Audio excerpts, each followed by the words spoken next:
este mensaje, airaos pero no pequéis, viene inspirado, como yo les dije hace un momento, en la inspiración del mensaje que dimos la semana pasada, donde vimos que después de una serie de mandamientos a la iglesia de los Efesios, el escritor, que es Pablo, él continúa en su intento de dejar claro a los Efesios la importancia del testimonio. Acuérdense, ellos, así como todos los que somos creyentes, hemos recibido promesas muy grandes, como dice el contexto. Ahora estamos gozando de una vida diferente, una vida a la que Dios nos ha llamado, una vida hacia la santificación, donde todo lo que nosotros éramos antes de Cristo, todo eso va quedando atrás. Amén. O sea, no que quedó atrás, no que se desapareció el día que te convertiste al Señor, sino que es una obra progresiva, donde Dios nos va santificando a través de su palabra, donde vamos cada vez, como decíamos la semana pasada, despojándonos cada vez más del viejo hombre, dentro de una constante renovación que Dios va efectuando en nosotros, ¿verdad? Dejando atrás la vieja naturaleza. Entonces, este énfasis del apóstol Pablo en que los efesios, la iglesia de la ciudad de Éfeso, supiera y recordara la importancia que esto tiene, los exhorta, si nos dimos cuenta, dentro de los mandamientos que Él les dejó, inspirado por Dios, la semana pasada, de despojarse, por ejemplo, del viejo hombre, ¿verdad? Para vestirse del nuevo, ¿se acuerdan? Despojaos del viejo hombre que está viciado conforme a los deseos engañosos, ¿se acuerdan? Amén. Y después les dijo, más adelante, les dijo, vestíos, aquí lo tengo, vestíos del nuevo hombre creado según Dios. Hablamos que el diseño de Dios ya fue cumplido, ya fue completado en nosotros, ¿verdad? Él ya nos revistió, Él ya nos vistió del nuevo hombre, y ahora nosotros, dice la palabra, que somos nuevas criaturas. Pero como decíamos la semana pasada, este es un cambio que no se efectúa de la noche a la mañana. Hay mucho que trabajar en nosotros, hay mucha disposición que nosotros debemos demostrar, hay mucha colaboración de parte nuestra, mucha disposición. Sí, porque si no nos disponemos a cambiar, no vamos a cambiar. ¿Sí? No vamos a cambiar. Pero si nosotros nos disponemos, entonces sí, estamos colaborando con el Espíritu Santo para que ese nuevo hombre, esa nueva criatura cada vez se refleje más en nosotros, en nuestra manera de vivir, de pensar y de vivir la fe, ¿correcto? Muy bien, entonces el apóstol Pablo los exhorta a eso. Despójense del viejo hombre y vístanse del nuevo. Y también los exhorta a vivir dentro del vínculo de la verdad. Como creyentes, nosotros tenemos la responsabilidad de vivir en la verdad y ser sinceros unos con otros. ¿Por qué razón? Porque somos un cuerpo. Y se acuerdan la semana pasada, un miembro del cuerpo no le puede mentir a otro miembro. O sea, somos el cuerpo. La mano no le puede mentir a la pierna. El paladar no le puede mentir al estómago. El ojo no le puede mentir al pie, ¿se acuerdan? Porque somos un cuerpo. Dice Pablo, por lo cual, desechando la mentira, hablad verdad cada uno con su prójimo, porque somos, ¿qué? miembros los unos de los otros. Y ahora dentro de su exhortación, vamos a ponerlo así, ahora Pablo continúa diciéndoles, airaos, o sea, airaos significa, sí, enójense. La Biblia, hermano, nos da permiso a enojarnos, ¿sabían ustedes? Enojarnos no es pecado. Enojarnos es una reacción muy común, muy normal de nuestras emociones. Pero hoy queremos definir qué tipo de ira o coraje o enojo la Biblia nos permite a nosotros tener como creyentes. Pero quiero avanzar primeramente con lo que estoy hablando, ¿verdad? Entonces, ahora Pablo los exhorta a vivir una actitud correcta frente al enojo y la ira. ¿Quiénes nos enojamos aquí? Todos. Yo me enojo seguido, pero trato de hacerlo con los motivos correctos, ¿verdad? No por enojarme, simplemente porque es una reacción natural en cada uno de nosotros como personas. Tomando referencia en el Salmo 4:4, si Cristian lo pone, vemos la intención de Pablo cuando él en el versículo 26 le dice a los efesios, araos pero no pequéis, no se ponga el sol sobre vuestro enojo. Temblad y no pequéis.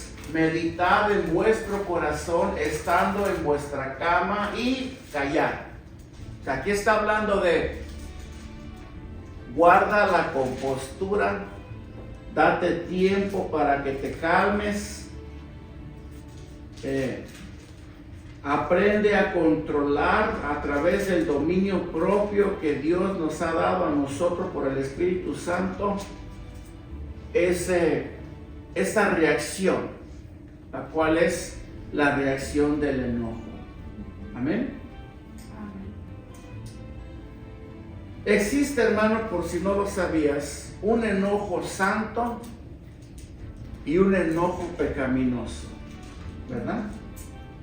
¿Cuál es el enojo santo, el cual la Biblia a nosotros nos permite tener? Es el enojo que nosotros sentimos frente a la injusticia. Por ejemplo, si tú ves a un hombre golpeando a una anciana, por supuesto que da ira, da enojo, da coraje. Cuando escuchamos todo lo que se está promoviendo en estos momentos, todo lo que es contrario a Dios, la ideología de género, el aborto y todas estas leyes que no son otra cosa más que una bofetada en el rostro de Dios, da coraje. A veces yo tengo que morderme los dientes o apagar el teléfono, yo no sé, porque me da a mí mucho coraje eso, ¿verdad? Claro, tenemos dentro de este permiso que la Biblia nos da, tenemos que aprender a moderar también el enojo, ¿verdad? A un punto de no llegar a odiar a esa gente. Toda esa gente que se levanta a ofender el nombre del Señor, pues sí, da coraje, da ira santa, ¿no? Pero tampoco podemos llegar a odiar a esa gente, porque al final esas personas no conocen de Dios, ¿verdad? Y sabemos cuál es su destino eterno si es que no se arrepienten de eso. Todo lo que es injusticia, abuso, todas estas razones por las cuales sentimos enojo, la Biblia nos da permiso a sentirlas. ¿Sí? Podemos sentirlas y no nos sintamos mal tampoco. Pero por otro lado hay un enojo que es pecaminoso. un enojo que viene por medio de una ofensa, un enojo que viene por causa de que alguien con una palabra o con una actitud tocó nuestro orgullo, ¿verdad? Nosotros es muy común que nos airamos con las personas, nos enojamos con las personas cuando, por ejemplo, no hacen lo que nosotros queremos, por ejemplo, ¿verdad? Cuando nos menosprecian, cuando nos faltan al respeto, ¿sí? Cuando nos despojan de algo que nos pertenece, o cuando quieren, por ejemplo, abusar de nuestra confianza. ¿Sí o no es verdad? ¿Quién nos enoja? Todos nos enojamos. Por ejemplo, cuando las cosas no nos salen bien como nosotros queremos que salgan, no nos salen bien, nos enojamos. Cuando alguien nos ofende, nos enojamos y comenzamos a guardar sentimientos hacia esa persona o hacia esas personas que a la larga, a la postrer, no solamente nos hacen mal a nosotros, sino también le dan lugar al diablo. Fíjense bien lo que Pablo dice en el versículo 27. Primero dice: airaos, pero no pequéis, no se ponga el sol sobre vuestro enojo. Dice: ni deis lugar al diablo. ¿Por qué razón estamos hablando aquí de un enojo pecaminoso, del cual tenemos que tener mucho cuidado? Porque este tipo de enojos le abren la puerta al diablo. Lo que está diciendo Pablo aquí es eso, precisamente: ni deis lugar al diablo. ¿Sí? Acuérdense, Satanás anda como león rugiente buscando a quien devorar. Y él inclusive va a usar personas, circunstancias, para provocar en nosotros ese enojo. Y nosotros tenemos que estar bien alerta, bien alertas.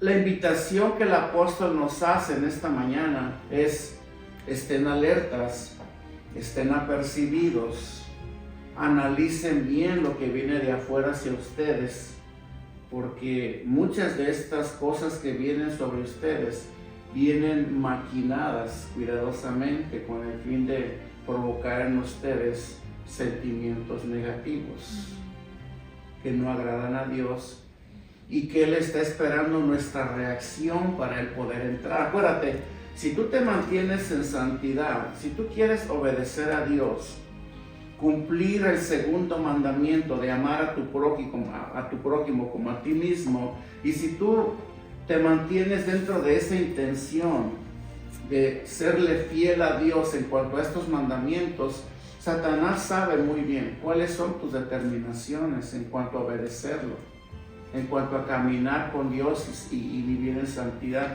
Él sabe, lo que más odia a Él es que nosotros nos hagamos este tipo de propuestas a nosotros mismos, ¿sí? Si no, un día haz el experimento, si es que no lo has hecho ya. Un día decide consagrarte a Dios y obedecer todos sus mandamientos, y verás cómo el infierno se te va a levantar, ¿sí? Porque el enemigo no quiere que nosotros lleguemos a este punto de consagración, porque él sabe perfectamente que cuando nosotros llegamos a un punto de consagración a Dios, entonces Dios comienza a usarnos con más poder. Y cuando Dios comienza a usarnos con más poder, esto significa que vamos a ser una amenaza más grande para Satanás, ¿verdad? Para poder deshacer y destruir todos los planes y las artimañas que él está usando para alejar a los hombres de Dios, ¿verdad? Él no quiere eso, por eso el apóstol dice: ni deis lugar al diablo. ¿Se acuerdan que la semana pasada yo les comenté que en la iglesia de los Efesios a pesar de que ellos habían recibido el mensaje del Evangelio y muchos habían obtenido la salvación, ¿verdad? Muchos de ellos todavía no habían entendido lo que era vivir conforme al Evangelio. Muchos de ellos aún vivían vidas dobles, ¿verdad? Muchos de ellos no estaban así tan consagrados con Dios, y por esa razón tanto fue a la iglesia de Éfeso como a la iglesia de los Gálatas, la de Corintios, no me digas, donde Pablo tiene que intervenir y hacerles ver que consideren que ellos son poseedores de promesas muy grandes y que no pueden echarlas a perder solo porque quieren vivir una vida conforme a este mundo, que tienen ellos que entender que ellos tienen que buscar la santidad y la santificación con Dios, obedecer a Dios, no sea que por causa de eso estas promesas les sean revocadas a ellos. Esa era la intención de Pablo. En la iglesia de los Efesios también había personas que practicaban el pecado dentro de la iglesia y que era necesario que fuesen amonestados. Por ejemplo, si Pablo dice el que hurtaba no hurte más, significa que dentro de la iglesia había ladrones. ¿Se imaginan? O sea, para nosotros robar es como que, wow, uno de los pecados más grandes, ¿no? Nadie lo quiere hacer. Pero si nosotros hacemos un análisis profundo, no solamente en esta falta de pecar, sino en otras más, ¿qué tanto nosotros estamos santificándonos en esas áreas? Porque aquí el apóstol Pablo dice, el que hurtaba, o sea, el que robaba, ya no robe más, sino trabaje.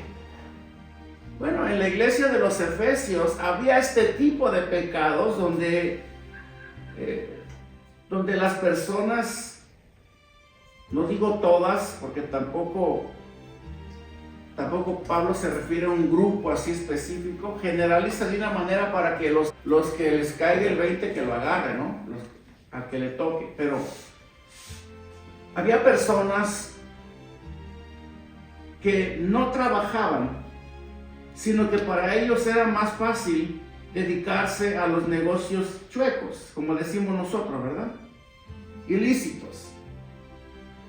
Y una de las cosas que no solamente en Éfeso, sino en Corintios también sucedieron muchos casos, donde había personas que, por ejemplo, las prostitutas, ellas ofrendaban el producto de su trabajo, ¿verdad?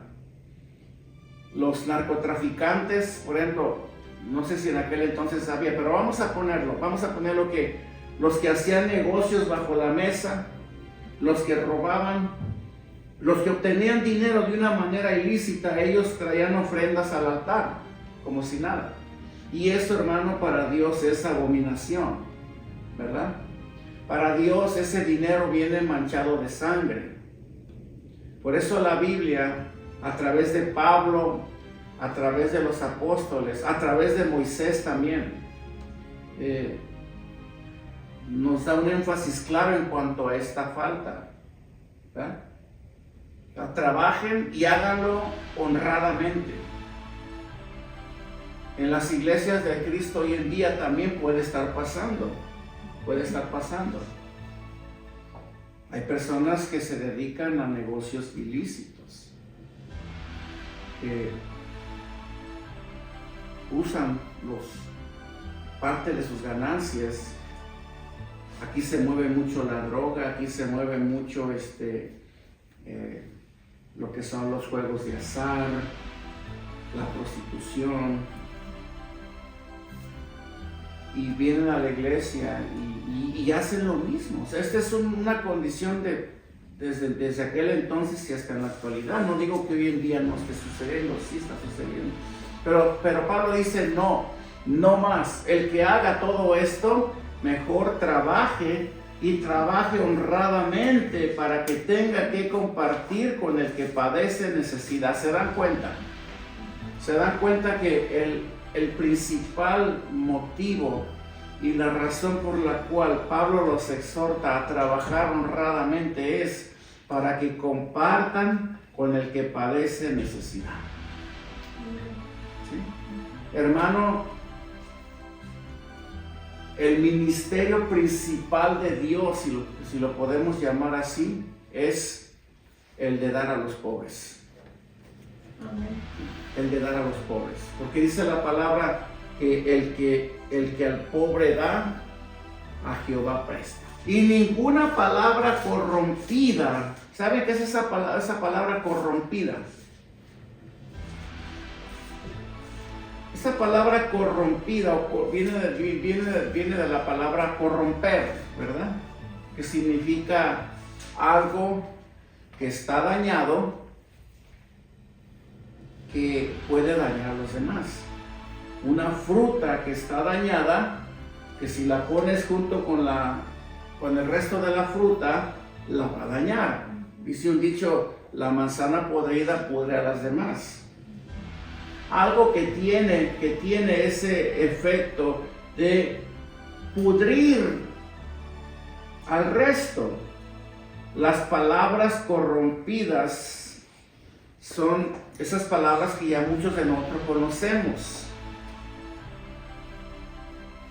Alguien habla mal de ti, bueno, ya corrompió a otra persona también con esas palabras, porque esa persona ya no va a ver, esa persona ya no va a ser vista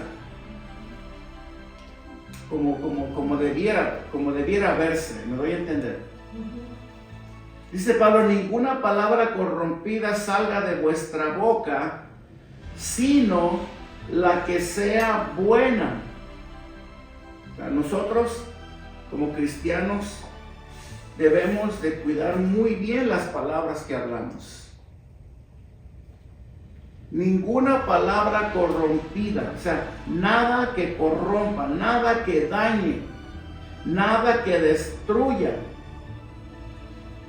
Nosotros hemos sido llamados a edificar y no a destruir, a levantar y no a derribar.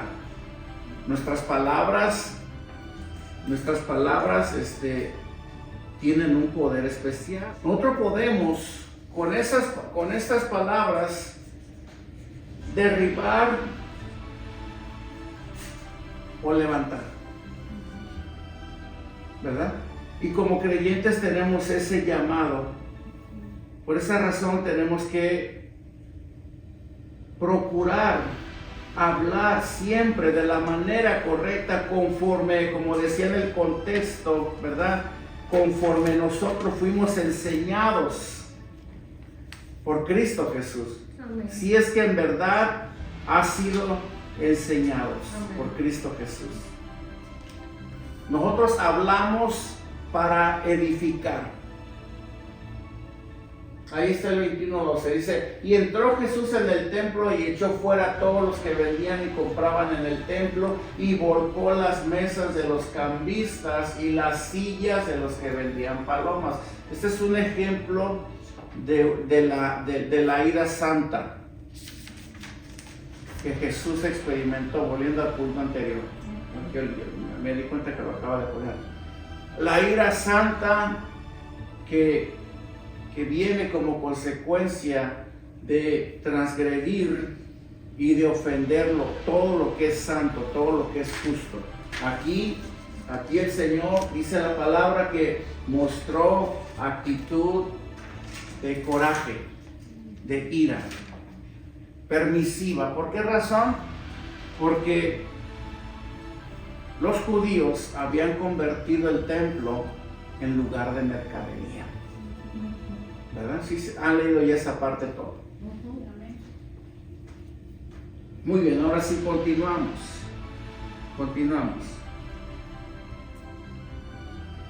Hermanos, los creyentes debemos, en base al versículo 29, los creyentes debemos de dejar de hablar como que no conocemos a Dios. Nuestra forma de hablar, hermano, puede inclusive delatar qué tan llenos estamos de Dios o qué tan vacíos estamos de Dios. Nuestra forma de hablar. Si tú estás lleno de Dios, estoy seguro que tus conversaciones van a ser edificantes. Amén. Vas a hablar cosas edificantes que van a sonar como sonidos agradables al oído de los que te escuchan. Esto estamos hablando en Proverbios también, ¿se acuerdan? Esto es importante porque aquí estamos viendo que el apóstol está intentando que los efesios guarden ese testimonio. Es de suma importancia. Primero les dice, airaos pero no pequéis. Después le dice, si alguien por aquí roba, mejor ya deje de robar y trabaje honradamente para que tenga que compartir con el necesitado. Y luego les dice, y tengan cuidado con lo que hablan. Porque en su forma de hablar, nos damos cuenta de la llenura que hay en ustedes, de que estamos llenos. En otra porción dice, porque de la abundancia del corazón habla la boca. Fíjense cómo lo dice Colosenses 4:6. El apóstol, el mismo da esta verdad. Dice, sea siempre, o de vez en cuando estás solo con gente desconocida, ¿no? ¿Sí o no es verdad que cuando estamos en casa, nuestro lenguaje es un poquito diferente? Y no debe de ser así. Dice aquí, sea siempre, cuando estamos delante de gente, de hermanos o de amigos, hasta nuestro tono de voz cambia. ¿Sí o no es verdad? Somos como más prudentitos, más amablitos, ¿verdad? Pero cuando estamos en casa, le damos rienda suelta al grito, ¿verdad? Y nuestros hijos se dan cuenta y dicen, mira, mi papá habla bien diferente aquí y cuando está en la calle. Y sí. Sí. Y tenemos que tener cuidado con eso, porque no debe de ser así. Nosotros debemos de trabajar en nuestro testimonio en cuanto al habla para lograr ser los mismos aquí y afuera. ¿Sí? Si allá afuera hay gente que nos oye, también en casa hay gente que nos oye. Sea vuestra palabra siempre con gracia, sazonada con sal. Significa, si vas a decir verdades, que eres llamado a hacerlo, hazlo, pero hazlo con gracia. Bueno, uno que predica la palabra, mira, di la palabra como es, pero dala con gracia. Sazónala con sal, ¿verdad? No grites, no te enfades, no, como decía aquel predicador, que no se te hinche la vena delante de la gente, ¿verdad? No, sé prudente, hazlo de una manera prudente, pero dilo. Si vas a decir una verdad a alguien, vas a exhortar a alguien, vas a amonestar a alguien, hazlo con prudencia, sazona tus palabras. No cambies la verdad, pero sazona lo que vas a decir. Amén. Vieran qué difícil es predicar la palabra de Dios pura y verdadera de esta manera. Porque tenemos que decir verdades que yo sé que están taladrando el corazón de algunos. Pero tenemos que hacerlo de una manera. A mí luego Cristian me dice, tú lo dices pero lo sabes decir bien. Bueno, gloria a Dios. Procuro hacerlo para no un día llegar aquí y empezar a gritar y como algunos lo hacen. Yo no creo que sea correcto eso. Yo no creo que a la gente se le deba de predicar de esa manera, ni golpearlos con la palabra de esa manera. No, hay que hacerlo, pero hay que hacerlo como dice aquí, ¿verdad? Para que sepáis cómo debes responder a cada uno. Si tú sabes hablar así, si tú sabes escuchar, si tú sabes, si tú tienes la sabiduría de Dios, principalmente eso, mira, aparte de tener la sabiduría de Dios es que sabes escuchar a la gente. ¿Se acuerdan? Decíamos en la clase que hay personas que antes de que termines de preguntarles ya te están contestando. No, hay que dejar que hablen, hay que escuchar los argumentos, hay que darnos cuenta dónde está el mal, dónde está el problema, y hay que exhortarlos en amor, con las palabras correctas, sazonadas con sal. Yo siempre he dicho, cuando los autores presentan situaciones en sus cartas, nunca descarten esto, es que en esas iglesias estaban viviendo. Aquí el apóstol Pablo se está dirigiendo a una iglesia que, como dijimos hace una semana, estaban en la verdad, pero no se conducían conforme a ella. Y era necesario corregir esa conducta en ellos. Sí, hermanos, sí podemos hacerlo. Ahora que hay tiempo. Y para eso venimos a la iglesia, para que se nos exhorte, se nos anime, se nos convoque a vivir la vida de acuerdo a la palabra de Dios, mientras ahora que hay tiempo. Porque después, cuando ya no haya tiempo, por más que queramos cambiar, ya va a ser demasiado tarde para nosotros. Por eso venimos a la iglesia, por eso leemos las escrituras, ¿verdad? Porque queremos cambiar y queremos cambiar para Dios. Acuérdate de esto, hermano, nuestras palabras, por eso el apóstol dice, ninguna palabra corrompida salga de vuestra boca. Y es que, hermano, la verdad, las palabras también pueden usarse como conservante. ¿Sí? A ver, explícamelo. ¿Cómo tu esposa o tu esposo se va a sentir seguro o segura del amor que sientes por él o por ella? Con palabras. Y por supuesto con acciones también. A las mujeres les gusta que les digas palabras bonitas y de amor, ¿sí o no es verdad? A través de las palabras que sirven como un conservante, ¿sí? Una manera de mantener a una persona saludablemente emocional, hablando emocionalmente, como el caso que les acabo de poner, las palabras son para eso, sirven para eso, como conservante, y también sirven para construir y fortalecer las relaciones, para fortalecer y para construir y para fortalecer las relaciones. Pero así como sirven para esto de una manera positiva, también pueden servir por otro lado de una manera contraria y negativa.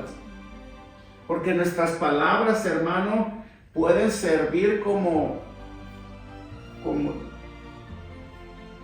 veneno para los oídos y para el alma de la gente, dependiendo de lo que hablamos, ¿verdad? También pueden servir para destruir el autoestima de una persona. Yo puedo usar mis palabras en lugar de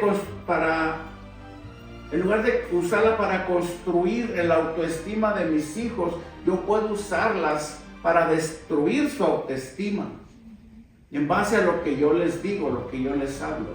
Por eso las palabras tienen mucha importancia, y ahora entendemos por qué Pablo dice ninguna, o sea, ninguna, nada, cero. No tenemos que hablar palabras nocivas, palabras que dañen, palabras que destruyan, sino al contrario, sino al contrario, dice que sea buena para la necesaria edificación a fin de dar gracia a los que te escuchan. ¿Se dan cuenta? Esa es una manera de vivir la manera de como creyentes. Amén. Y también para fortalecer la relación. ¿Cómo se fortalece tu relación matrimonial? Con palabras afirmativas. ¿Cómo se fortalecen las relaciones interpersonales? Con palabras de afecto, de amor, ¿verdad? Sinceras, como decía Pablo anteriormente, no os mintáis unos con otros. Las mentiras, hermano, destruyen las relaciones. Por eso tenemos que hablarnos palabras de verdad, lo que sentimos. Yo quiero que mis amistades estén seguras de que pueden contar conmigo, de que pueden ver en mí un amigo, ¿verdad? No solamente por lo que yo digo, sino también por lo que yo hago. Ese es mi llamado, ese es mi deber, y mucho más ahora que somos cristianos. ¿O no es verdad? Ahora, recordemos que ya no estamos solos, hermano. Ahora tenemos un compañero que es el Espíritu Santo. Mira, de hecho, Pablo sabe, y nosotros sabemos también, que nosotros no podemos vivir una vida como tal por sí solos. No se puede. No se puede porque para eso se necesita una gracia especial. Yo necesito de una gracia especial de Dios para poderme mantener aquí donde estoy. No puedo, yo no puedo hacer nada sin Dios. No puedo ser un buen marido sin Dios. No puedo ser un buen padre sin Dios. No puedo tener un grupo de hermanos sinceros al lado mío sin Dios. No puedo. Hace poquito dijimos, porque todo lo malo que ves en mí soy yo y todo lo bueno es Dios. Es Dios el que nos da esa gracia para poder nosotros estar parados donde Dios nos ha puesto. Es Dios. En tu matrimonio es Dios. Porque por ti mismo, ¿a dónde estábamos llevando las cosas tú y yo? ¿A dónde llevé yo las cosas en mi vida cuando caminaba sin Dios? Por otro poco y me quedo sin familia. Por otro poco y me quedo sin esposa. Por otro poco y pierdo hasta la vida. ¿Sí? ¿Se dan cuenta? ¿Cuánto necesitamos a Dios? ¿Cuánto necesitamos ese poder que Dios nos ha dado como cristianos? El poder del Espíritu Santo. Pero acuérdate, ahora como cristiano, ahora ya no estás solo.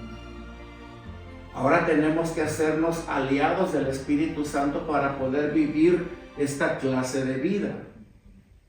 De lo contrario, como te dije hace un momento, vamos a echarlo todo a perder. Por eso tenemos que tratar con amabilidad, con respeto al Espíritu Santo, el que ahora está con nosotros.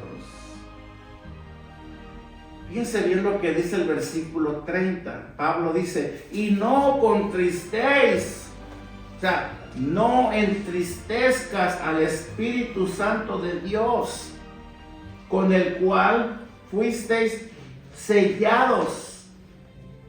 Sí, hermano, la Biblia dice que cuando nosotros nacimos de nuevo, el Espíritu Santo nos selló.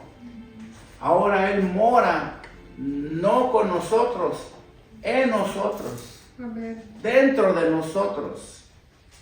Él es esa voz interna que está constantemente hablándote a tu conciencia. Pero hermano, ¿por qué pareciera como que el Espíritu Santo no está jugando un papel muy importante en nosotros? Porque como que nosotros sabemos que el Espíritu Santo está en nosotros, pero ¿por qué pareciera como que no lo está? Como que el rol que Él está jugando en nuestras vidas es un tanto limitado, donde no solamente Él lleva el señorío total de nuestras vidas, sino también parte de ese señorío lo llevamos nosotros. ¿O no es verdad? Hay áreas donde yo le cedo a Dios toda la libertad para que Él influya en mi vida, pero hay áreas donde yo no le cedo a Él toda la libertad. Hay áreas restringidas en mi corazón que yo no permito que nadie, ni siquiera el Espíritu Santo, ni mi mujer, ni mi esposo, ni el pastor, nadie puede entrar ahí por esa puerta, porque esa puerta la tengo sellada, nadie puede entrar por ahí. ¿Sí? Ni siquiera el Espíritu Santo. ¿Por qué pasa esto? Porque por esa razón. Porque continuamente nosotros lo estamos entristeciendo. Lo estamos entristeciendo con esta conducta, con esta clase de conducta. Pablo nos manda en el versículo 30 a no contristarlo. O sea, no lo entristezcan. Mira, no entristezcan al único poder que ustedes tienen disponible para mantenerse al margen de la voluntad de Dios. No lo contristen, porque sin Él ustedes van para atrás. Comenzaste agradando bien a Dios y ahora resulta que ya Dios te dio hasta la espalda. ¿Por qué? Porque te alejaste de Dios, porque contristaste al Espíritu Santo, porque viviste una vida, porque viviste y viví mi vida como si Él no existiera. Y si o no es verdad, hermano, seamos sinceros, si o no, muchos de nosotros vivimos nuestras vidas en el Señor como que el Espíritu Santo no existe para nosotros. ¿Amén? Por eso Pablo dice, no lo contristen al Espíritu Santo. ¿Sí?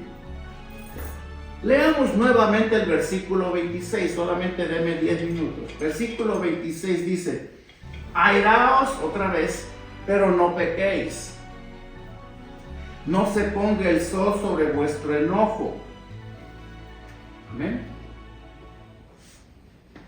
Airaos, pero no pequéis. ¿Cuál es el imperativo? Airaos, sí, pero no pequen nada más. Sí, enójense, pero usen el dominio propio para no tener que arrepentirse después por causa de haberle dado rienda suelta al enojo.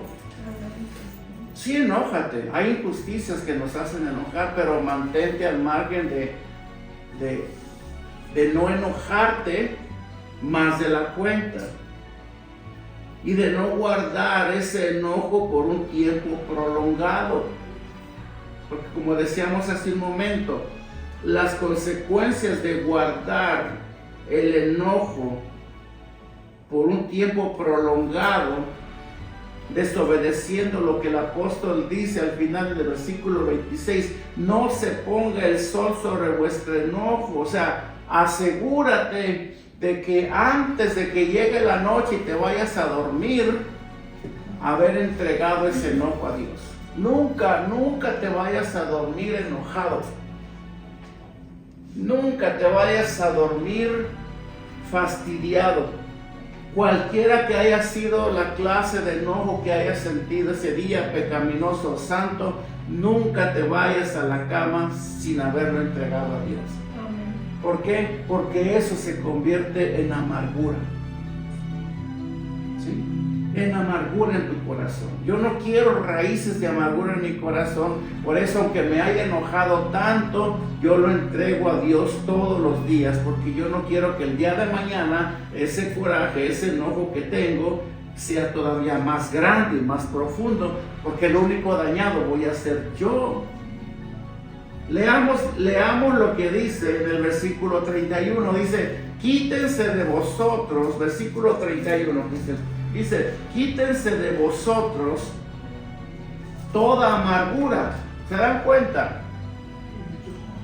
Hermano, nosotros tenemos que colaborar con Dios, porque los cambios no se dan por sí solos. Nosotros tenemos que trabajar en nuestra propia voluntad para podernos liberar de muchas cosas, como despójate del viejo hombre. Ya el viejo hombre ya quedó atrás, tú ya no eres el mismo, eres una nueva criatura. Ahora vístete de nuevo. ¿Sí? Ahora vístete de nuevo, como dice aquí, creado según Dios en la justicia y santidad de la verdad. Pero muchos creyentes quieren vivir todavía cargando con el viejo. No, el viejo no se lleva con el nuevo. El viejo todavía está viciado a los deseos engañosos. ¿Sí? Pero el nuevo no. El nuevo ya viene con una vestidura que tú te tienes que poner, que yo me tengo que poner. ¿Sí? Dependiendo el deseo que tengamos de crecer en santidad, tenemos nosotros que empezar a tomar decisiones más radicales para poder lograr esto, porque por sí solo no viene, hermano, no viene, la santidad no viene por sí sola. ¿Sí? La transformación no viene por sí sola. Si no coges la Biblia en toda la semana, si no hablas con Dios en toda la semana, si con trabajo congregas los domingos, ¿cómo vas a ser transformado? No se puede, hermano, no se puede. Es una responsabilidad de nosotros. Dice, quítese de vosotros toda amargura, enojo, ira, gritería y maledicencia y toda malicia. O sea, había efesios que tenían este tipo de arranques, porque si no, ¿por qué Pablo se lo señala, no? Sí. Y yo creo que la respuesta a esta pregunta del versículo 31 está nuevamente en el versículo 26. Airaos, pero no pequéis, no se ponga el sol sobre vuestro enojo. Hermanos, si nosotros estamos guardando un coraje en el corazón y ahí nos lo llevamos por días y por semanas, esto se va a convertir en una amargura horrible en tu corazón. Así que tienes que entregarla a Dios, cualquiera que sea. Pablo dice, quítense, o sea, quítense. No pónganse, quítense, despójense, hagan a un lado toda la amargura, hagan a un lado todo ese enojo, toda esa ira, toda esa gritería, toda esa maledicencia que viene también como consecuencia de guardar el enojo, porque dice el versículo 29, ninguna palabra corrompida, o sea que por causa de guardarlo, el día de mañana sin darnos cuenta,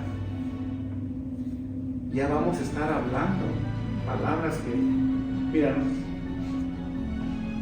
hace unos días atrás me dio mucha tristeza. Me dio mucha tristeza porque estuve hablando con un hermano que ya tiene muchos años en la iglesia.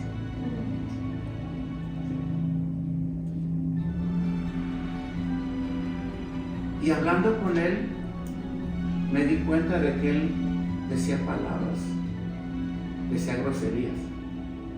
Sí, Cristian estaba conmigo ese día. Y él me preguntó, me hizo una pregunta acerca de la salvación. Yo aproveché para darle mi punto y también para hacerle una exhortación de eso, ¿no? Que la gente cuando no busca de Dios, pues no crece, no avanza y se mantienen iguales y todo. Pero me causó mucha tristeza oír cómo él se expresa ahora, en estos momentos. Haz de cuenta que nunca conoció del Señor. En el tiempo que yo dejé de convivir muy de cerca con él no hablaba así, él hablaba más como cristiano. Pero ahora que lo oí hablar, me di cuenta de que yo le dije a Cristian, mira, hay personas que en lugar de ir para adelante van para atrás. Y esto no debe de ser así. No nos debe de pasar a nosotros. No nos debe, pero nos puede pasar. Si nos descuidamos, nos puede pasar. No nos descuidemos, hermano. Por eso tenemos que despojarnos de todo eso.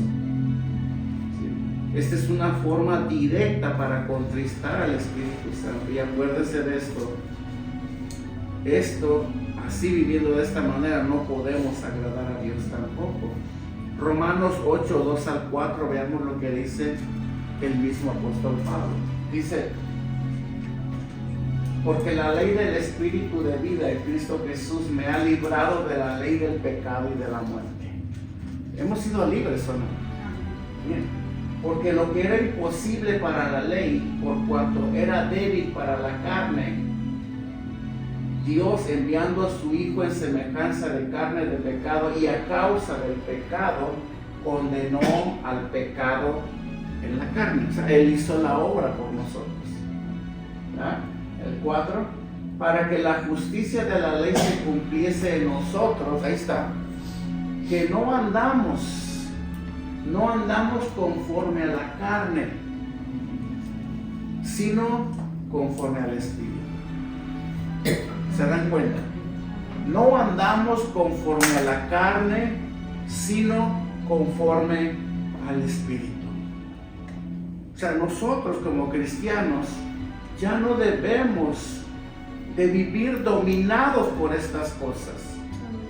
Porque esto viene representando para nosotros la ley de la cual ya hemos sido libertados. Antes andábamos en la ley de nuestra carne, por eso hablábamos así, por eso nos comportábamos así, porque vivíamos bajo esa ley, la ley que nos dominaba.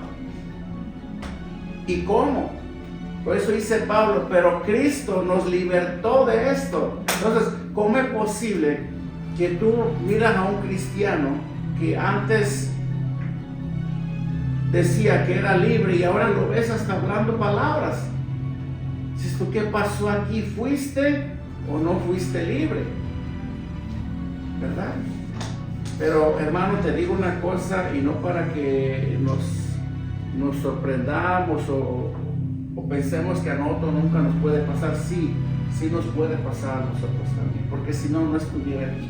Esta carta no fue escrita para los impíos. Esta carta fue escrita para una iglesia que comenzó muy bien caminando con el Señor.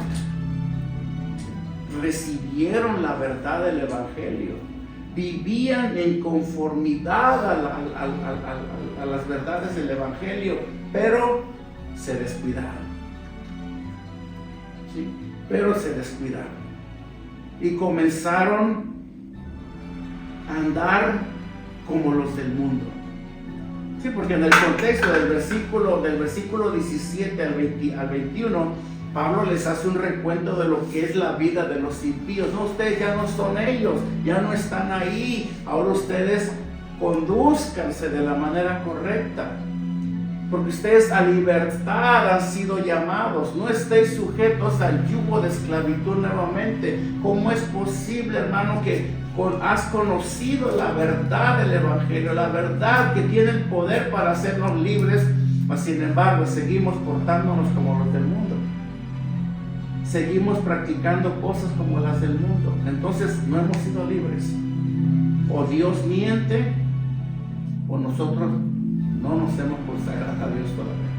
¿Quiénes creen que Dios miente? Yo no creo que Dios miente. Es más fácil para mí creer que tú mientes a que Dios miente. ¿Sí o no es verdad? Hebreos 6:18. ¿Verdad? Dios no miente. Dice la palabra, sea Dios veraz y todo hombre mentiroso. ¿Verdad? Ahora, recuérdate esto, nosotros llevamos el sello del amor. Por lo tanto, Pablo en el versículo 32 dice, vean lo que dice Pablo, cómo termina su exhortación. Antes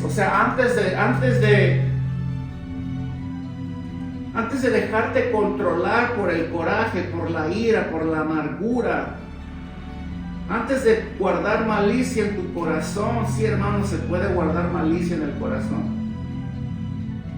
Dice Pablo, antes de eso, sean benignos unos con otros.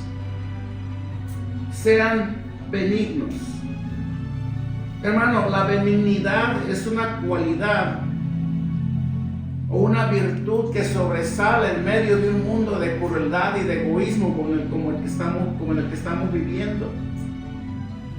La benignidad es una cualidad atractiva, la cual no solo se expresa en nuestro rostro, sino también en nuestras palabras y en nuestras acciones. Por eso dice Pablo, antes sed benignos unos con otros, misericordiosos, perdonándonos unos a otros como Dios también nos perdonó a vosotros en Cristo. Amén. Hermano, nosotros debemos de proveer gracia. Y por cierto, esa misma gracia que a nosotros se nos fue dada, de acuerdo a Mateo 10:8. Esa gracia. Ahora he dejado de ser la persona que fui antes. Ahora estoy revestido del nuevo hombre. Y como estoy revestido del nuevo hombre, ahora yo tengo que ser benigno con mis semejantes. Tengo que ser misericordioso. Tengo que impartir gracia, porque de esa misma gracia que fui revestido, yo también quiero dar gracia a los demás de la misma manera. Así como yo no me merecía la benevolencia de Dios cuando me rescató, cuando andaba yo perdido en mi vida desenfreno, ahora yo quiero impartir esa misma gracia a otros. Hermano, nadie se merece la salvación. Nadie. Y nosotros no debemos tampoco de limitar la oportunidad de salvación a todos, porque nadie es digno, ni nosotros tampoco lo fuimos, ¿verdad?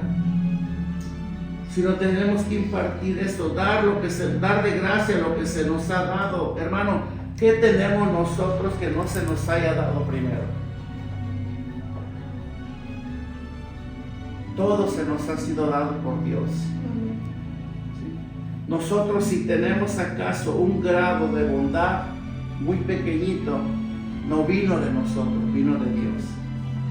Si tenemos un grado de misericordia muy mínimo, aunque sea, no provino de nosotros, provino de Dios. ¿Sí? Si tenemos un grado de amor muy mínimo, muy pequeñito, por cierto, no provino de nosotros, provino de Dios. La Biblia dice, toda buena dádiva y todo don perfecto desciende de allá arriba, del Padre de las luces. Amén. ¿Verdad? Amén. Por lo tanto, hermanos, el apóstol dice a la iglesia de Éfeso, sean benignos unos con otros. Cambien su actitud, cambien su conducta, amen como Cristo los amó a ustedes también. Oren por aquellos que aún están perdidos. Tengan misericordia de los que se están perdiendo en este mundo lleno de egoísmo, lleno de crueldad. Tengan misericordia. Acuérdense, ustedes son poseedores de una salvación que no se merecían, pero que Dios por gracia se las ha dado a ustedes. Ahora den de gracia lo que de gracia han recibido. Amén. Amén. Hermano, ¿cómo? Y este examen yo también me lo hice y me lo seguiré haciendo siempre. ¿Cómo comparas tu vida? No vámonos muy lejos. ¿Cómo comparas tu vida de hace un año con la vida de hoy?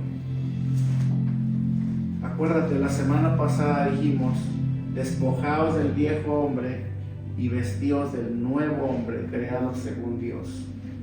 ¿Cómo ha sido ese proceso? ¿Cómo ha sido? Acuérdate el cambio no va a ser de un día para otro. La Biblia no promete eso. La Biblia promete que el que persevera hasta el fin, este será salvo, dando a entender que tenemos que perseverar para al final demostrar que de verdad conocimos al Señor y fuimos salvos desde el principio, por la forma en la que perseveramos. ¿Cómo comparas tu vida? Y hazlo tú, este autoanálisis. ¿Cómo comparas tu vida de hoy con la que fue hace un año?